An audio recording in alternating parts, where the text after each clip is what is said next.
Today I'm gonna cook ginataang canned tuna with malunggay. Okay, we need salt, black pepper, malunggay, coconut milk, that canned tuna, and then the chilies, tomatoes, ginger, spring onions, garlic, and onion. Just a little oil, and then gonna saute the garlic, and then the onions.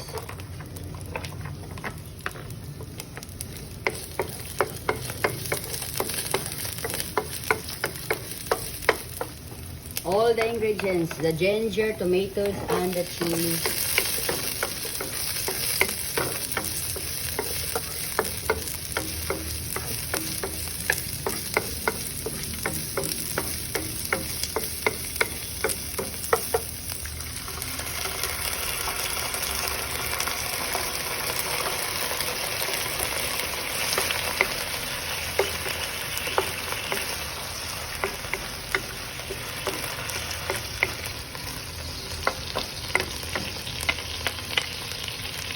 Add black pepper. Milk, guys. Coconut milk.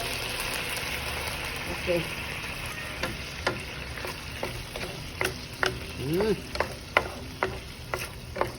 It's yummy. The smell more.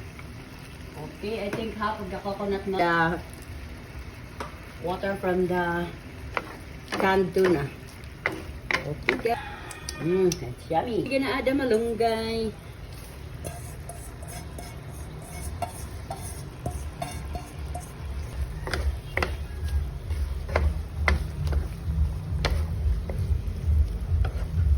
I'll be right back. Tuna with malunggay. It's done. Yes. Okay.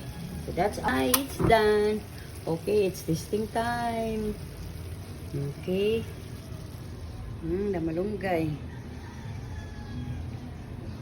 So guys, so that's our ginataang canned tuna with malunggay is done. It's yummy. Thank you for watching and see you tomorrow for another recipe. Bye bye.